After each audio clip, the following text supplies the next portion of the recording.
Now, at one point, you end up moving down to Atlanta.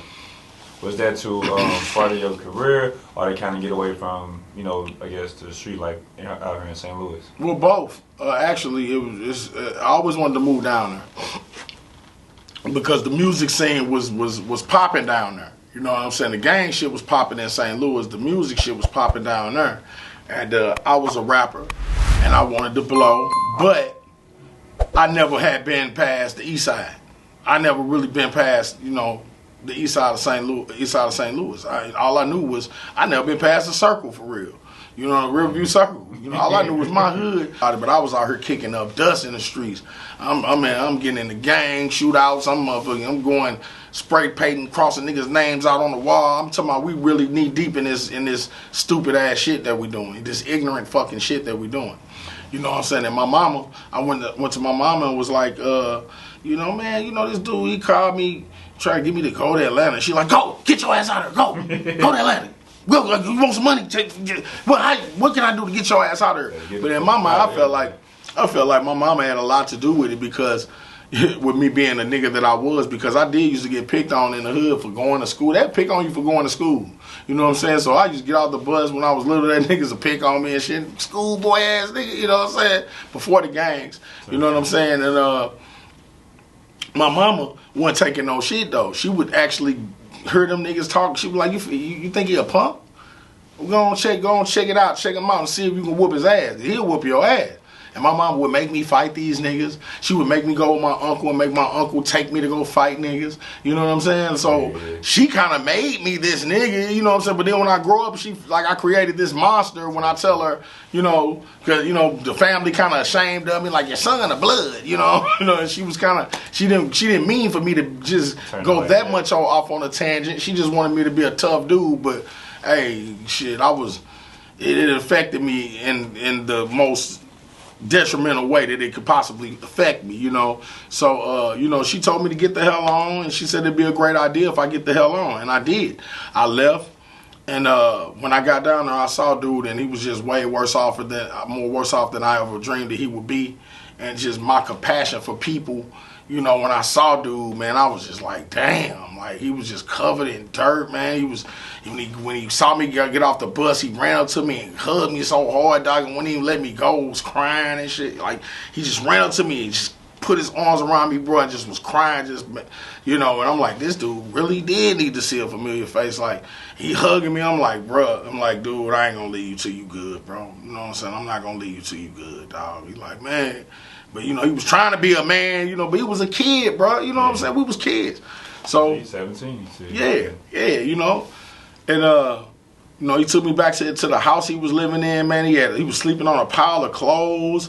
He had, some water in the refrigerator, a bottle of water. He was hungry as hell, man. I took him to buy him something to eat.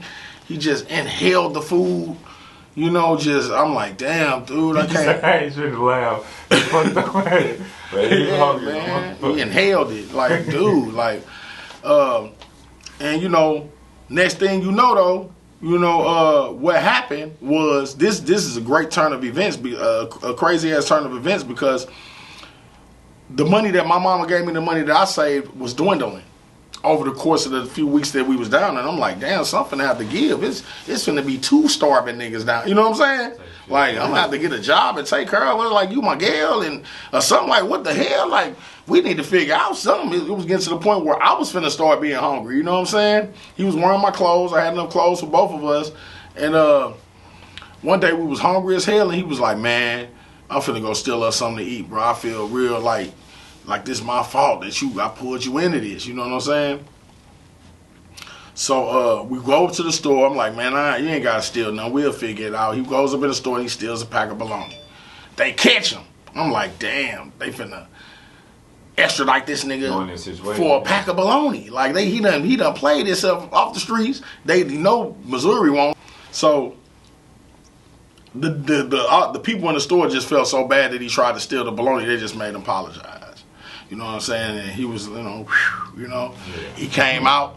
He came out the store, and I'm like, dude, they didn't do nothing to you. He was like, nah, man, it just made me apologize. Let's just go back home, bro. So we started walking back home, and on the way to the crib, 2 dope fiends approached us, and they was like, y'all hold it. I'm like, we both looked at each other like, you know what I'm saying? Hold it what? They like, y'all got some work? We like, where y'all live at? The dope fiends took us to, showed us where they live. I said, as soon as we get straight, we're going to come right back and holler at you. You know what I'm saying? So I get on the phone trying to call anybody in St. Louis that I know somebody down in Atlanta so I can get some dope.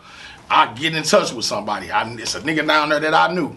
We went to go see him. It was an old man named Cal. You know what I'm saying? Shout out to my nigga Cal. He's still alive today. That's my dude. He's like a father to me.